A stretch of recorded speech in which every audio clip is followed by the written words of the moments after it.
Are you a plotter or a pantster? Although these terms usually apply to fiction writing, your choice of writing method can make or break your nonfiction. In case you're wondering, what the heck is a pantster?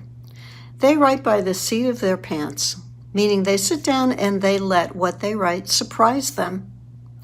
If you're writing a nonfiction book, you may automatically be thinking, well, I need to have an outline, and I need to know the important points I'm going to make in each chapter. Otherwise, I won't have the ideas I want to put forward in my book. It'll be a muddle. Every word of that is true. A nonfiction book isn't an exercise in stream of consciousness writing. However, too much planning can stifle your creative impulse. What is the best way to write a book? My philosophy on the subject is that you can achieve your best writing when you use both the planning and the pantster methods. Take the example of a book about your business. You might think, that's easy to plan. I started my business. I made it grow. During the course of running it, I learned X, Y, and Z. Perhaps you're seeing the smooth flow of a chronological account. It may be smooth, but it also could be boring. And then in 1992, I did this. And in 2003, I did that. Make it exciting. The story of a business may not be as thrilling as a suspense novel, but it can have a lot of excitement. What if instead of beginning at the literal beginning, you started the book with a moment of crisis and tension? You've just gotten a notice from the bank that you're overdrawn. A major customer is threatening to go to another company.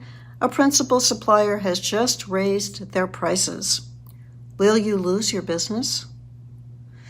The reader knows you didn't, but if you start the book with a dramatic incident, they will gladly get involved in the drama.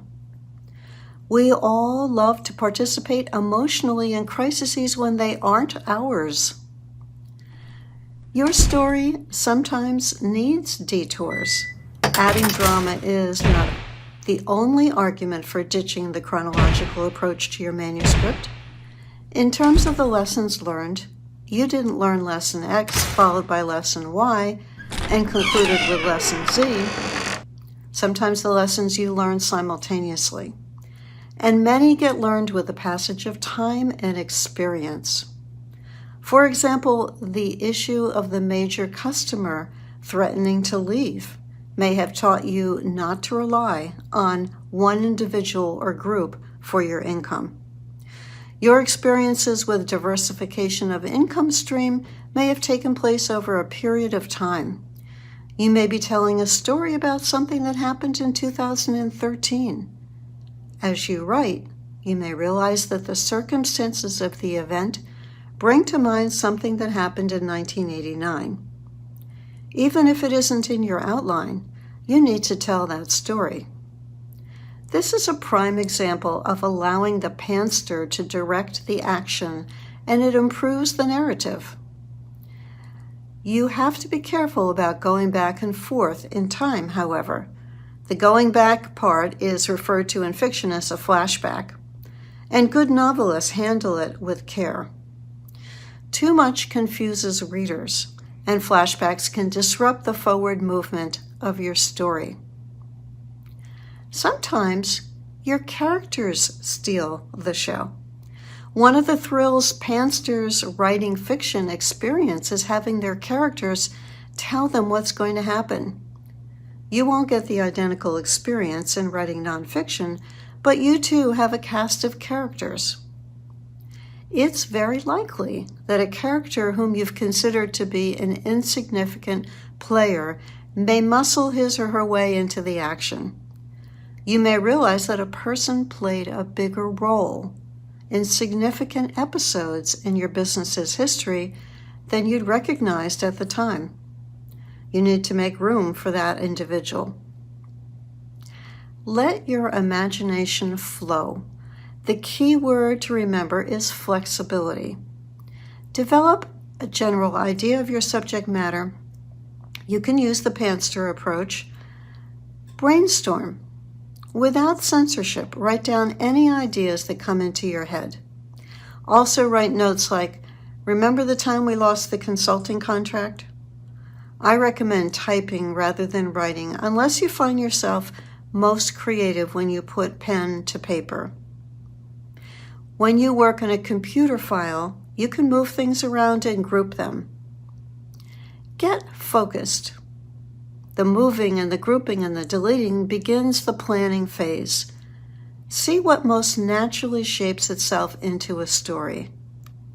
Write a synopsis, which in this case would be a 200 to 300 word summary of what you will cover.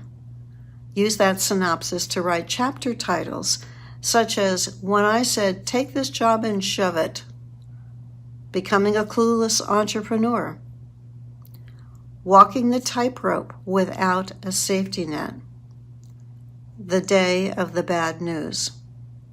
When you have enough chapter titles, and some authorities recommend 8 to 10, write brief descriptions of each. If you're tackling, for example, becoming a clueless entrepreneur, write notes like, why didn't I learn something about that first? What dear friends told me. They told me I would fail, and I believed them. Unexpected help from Sean Sweeney. Maybe I could do this. Don't overthink these descriptions. Let the pantster out to play. Remember that you can always change what goes into a chapter as well as the title. You can change everything about your book.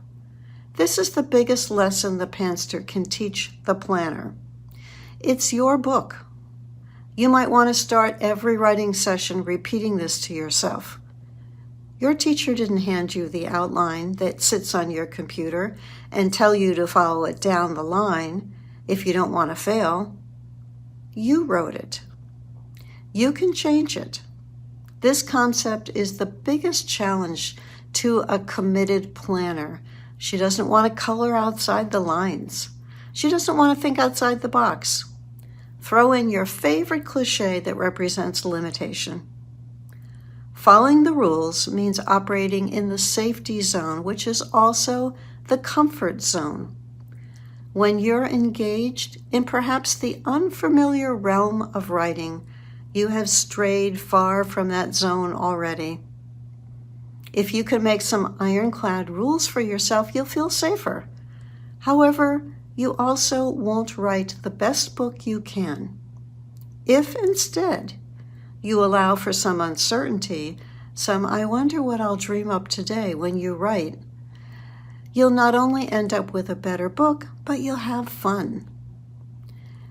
Pantsters love having fun. And if you still have doubts about whether the pantster method works for nonfiction, when I began this video, I only knew I wanted to talk about the general subject. I didn't have an outline or headlines. I didn't unleash the planner until the revision stage. However, you don't have to go into full pantster mode to take advantage of its creative elements. Try it and see what happens. Entrepreneurs hire me to help them create their books. If you need help getting your book out, let's talk. Reach me at pat@patiyer.com.